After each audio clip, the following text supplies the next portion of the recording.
I'm going to use this camera here because I feel this is going to be pulled off. So I'll be focusing my attention more on this camera here. Okay, sorry about that. I just feel this is going to be pulled off because Al-Blamer said at the UN that there must be no future for those that slander the Prophet of Islam. And exposing what's in the Quran is considered to slander the Prophet of Islam. In Islam, if you expose what you feel is stupid in the Quran or hadith. So, alright. Okay, I'll continue here. Alright, go back a bit. Have you noticed that most of the the Syrian refugees are terrorist Muslim-age men, usually in their 20s, with kids? Yeah. What happened to the women's? The women. I don't know about you, but this smacks of invasion by jihadis.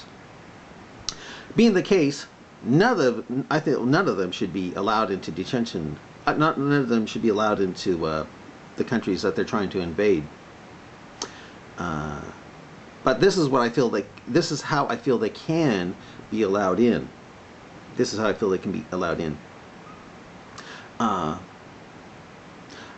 They have to be detained for 1 year, and in that year of being detained in detention centers or wherever, they watch nothing but videos of Christian Prince on YouTube, Christian Prince's YouTube videos that expose what's in the Quran and Hadith. They watch nothing but, by the way, Christian Prince is, he wrote the book called Deception of Allah. Excellent book. And he also came out with another one, The Quran and Science. And he also stars on Pell Talk, too. Anyway, I feel that these Syrian refugees, even though I feel they're Muslim invaders, should also watch the YouTube videos of Jesus or Muhammad, featuring Sam Shamoun and David Wood. Excellent. They're both excellent teachers of the Islam Muslims don't want you to know. Also, they should watch the videos of Ahmed's Quran 5, Craig Wynn's Prophet of Doom series, and the videos of Zachariah Botros. He's a Coptic priest. After a year of watching these videos every day in those detention centers, after a year of it, these Muslim invaders need to then take a quiz where if they miss just one, they have to stay the whole year again in those detention centers, and then a year later take the quiz again. They'll stay another year in the detention center and they'll get 2 tries at the test, and if they fail the second time, then they're sent back to their place of origin. But here's how I feel the quiz should go. The first question, number 1. According to Muhammad and Sahih hadith, Sahih means authentic, an embryo becomes a blood clot in spite of how Muslims want to believe it, which is they want to believe it's a clean leech-like substance. How many days, according to Muhammad, now this is a multiple choice, or I say multiple guess here, how many days, according to Muhammad, is an embryo a clot of congealed blood before it becomes a morsel of flesh? And then later on says an angel comes into the womb with special instructions on whether or not you'll be in heaven, be in paradise, or go to hellfire. Okay, is it A, 30 days that it's a blood clot, 40 days that it's a blood clot, C, 9 months, or D, 10 days? Is it 9 months or D, 10 days? The answer is B, 40 days. It's a blood clot for 40 days, and it becomes a morsel of flesh for 40 days. Another question would be, according to the Quran, stars are located in A, space, B, the butt of the flying donkey-like creature Muhammad said he flew on in a journey by night, in other words, the Al-Barak, C, on the back of a giant fish called Nun, D, in the Earth's atmosphere to attack Satan or his jinns if they try to spy on Allah. The correct answer is the last one, D. It is to attack Satan. And they're located, these stars are located not up, yeah, okay. They're located in the Earth's atmosphere, the lowest heaven, according to Muhammad, according to the Quran. Another question could be, quote, what does the Quran say is not only all his words and all his books, but what book is confirmed by the Quran? Is it A, the Mahabharata? Is it B, the Bible? Is it C, the Talmud? Or D, the Bhagavad Gita, or the Song of God? The correct answer is B. Even the Bible is believed by all Muslims to be corrupted. Another question could be, according to Quran 1094, that's Surah 1094, or chapter 1094, if you, a Muslim, are in doubt about the Quran, you are to go to A, fellow Muslims and study the Quran together, B, Muslim scholars who not only know the Quran but the hadith as well, C, Jews and Christians for reading the before scriptures, not reciting, but reading the before scriptures, Bible, or D, no one but yourself, for no one can be trusted due to taqiyya, a line for Allah. The correct answer is very absurd, but it is C. You're supposed to go to the Jews and Christians, those who've been reading the before scriptures, not reciting, but the before scriptures, the Bible. And Jews and Christians are the ones that read the Bible, or the before scriptures. Even though the Quran accuses Jews and Christians of passing over much of their book, Bible, and hiding things in their Bible, book, and throwing the book, Bible, over their backs. I kid you not. That's what the Quran accuses Jews and Christians of doing, and yet Quran 1094 tells Muslims to go to them if they're in doubt about the quote criticized, according to Quran 1094.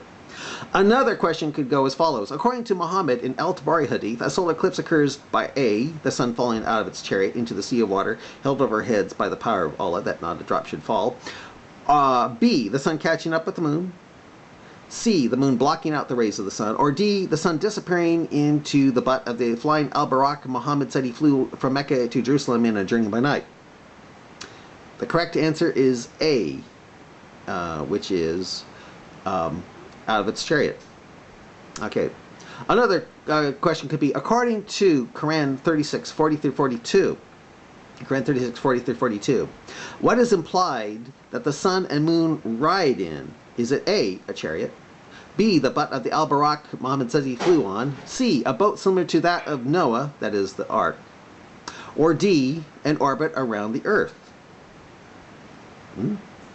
The correct answer is C, a boat similar to that of Noah, which seems to match Al-Tabari, where Muhammad says a chariot, but it's not. This time it's a boat, similar to that of Noah, Quran to Quran. That is inferred to by Quran 36:40 through 42. Okay. Another question could be, how many washings of your nose out does Muhammad say one must do to get Satan out for sleeping in the upper interior of it during the night? Is it A, 1 washing, B, 2 washings, 3, or C, 3 washings, or 4, no washings? For why would it take any washings to get Satan out? Is Satan omnipresent like God? The answer is C. 3 washings to get Satan out of your nose, even though Satan doesn't interfere with your breathing nor sense of smell. Even though Muhammad says Satan farts every time Satan hears the call to prayer, which is every hour, because somewhere in the world it's the call to prayer.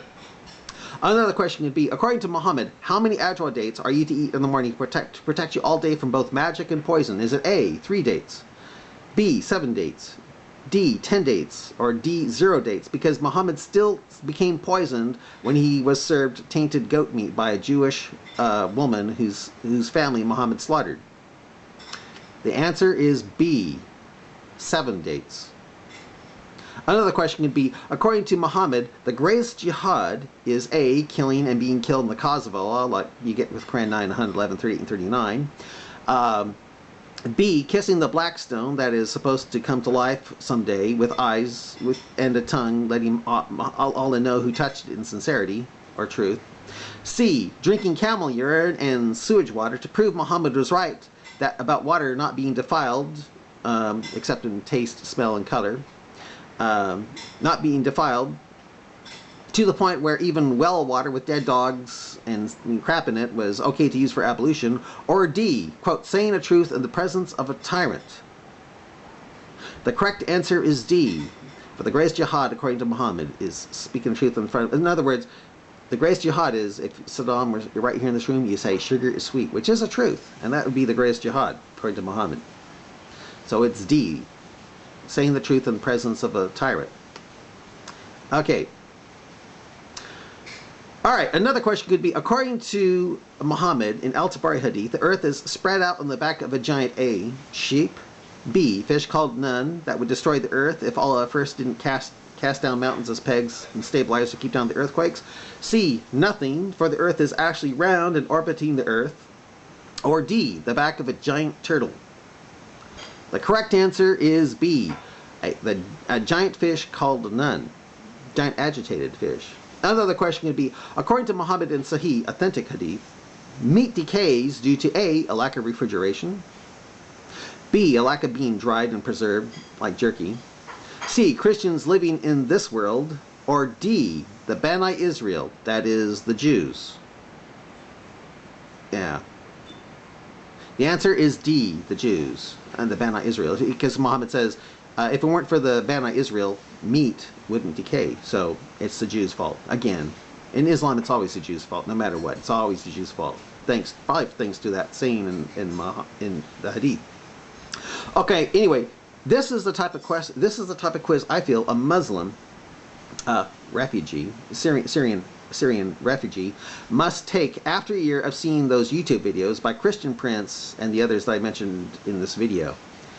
If he or she misses just one, they stay at least a year before taking the test again. If they fail in 2 tries in 2 years, they go back to their place of origin and are monitored and never able to come back. So that's what I would do. If they want to be in Europe, they take that quiz. Bye.